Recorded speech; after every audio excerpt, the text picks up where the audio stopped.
মানুষের ভালোবাসা কতটা ভয়ঙ্কর রকমের হলে সেই ভালোবাসার মানুষটি মারা গেলেও বছরের পর বছর তার লাশ নিয়ে বসবাস করা যায়, সেটা কি আপনি কল্পনাও করতে পারবেন? পারবেন না, তাই না?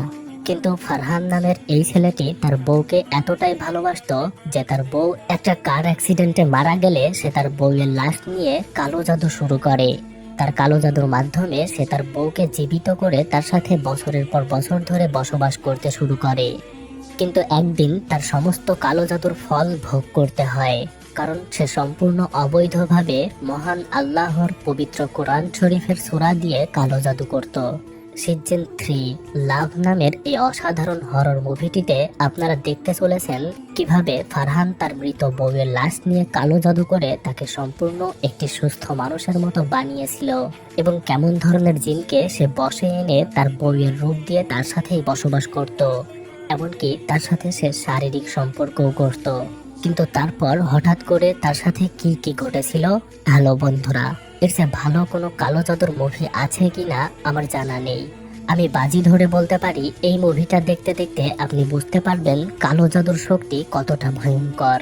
তাহলে চলুন বেশি কথা না বলে শুরু করা যাক আমাদের আজকের মুভি সিজন 3। মুভির শুরুতে আমরা সাদাত নামের একজন লোককে দেখতে পাই। সাদাত এবং তার বন্ধু ফারহান দুজনে মিলে একটি ফ্যাক্টরিতে চাকরি করে। তারা দুইজন ছোটবেলা থেকেই খুবই ভালো বন্ধু। সাদাতের কাদির নামের একটি বোন আছে। ফারহান তার বোন কাদিরকে বিয়ে করে সুন্দর সুখের সংসার করছিল।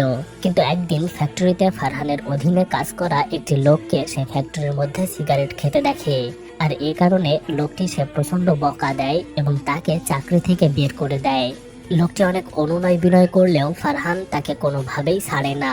সেখানে ফারহানের বন্ধু সাদাত এসে লোকটিকে চাকরি থেকে বের করে দিতে নিষেধ করে, কিন্তু তারপরেও সে কিছুই শোনে না।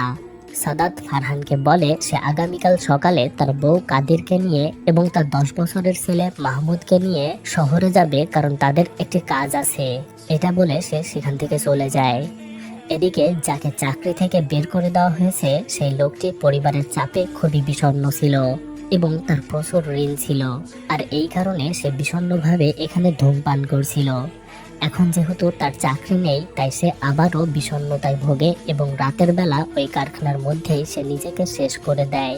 পরদিন সকালবেলা যখন সবাই কারখানার মধ্যে ওই লোকটির লাশ খুঁজে পায়, তখন সেখানে তার বউ এসে চিৎকার করে কাঁদতে থাকে।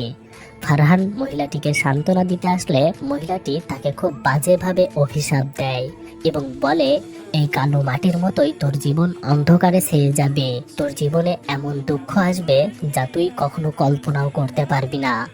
কিন্তু ফারহান ওই মহিলাটির কোনো অভিশাপই কানে নেয় না।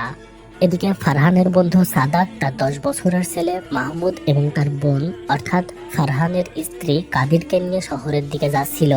তারা গাড়িতে গল্প করতে করতে যাচ্ছিল, কিন্তু সেই মুহূর্তে হঠাৎ করে তাদের বিরাট একটা অ্যাক্সিডেন্ট হয়ে যায়। আর এই অ্যাক্সিডেন্টের ফলে সাদাতের ছেলে মাহমুদের ব্রেন নষ্ট হয়ে যায় এবং সে পঙ্গু হয়ে বিছানায় পড়ে থাকে।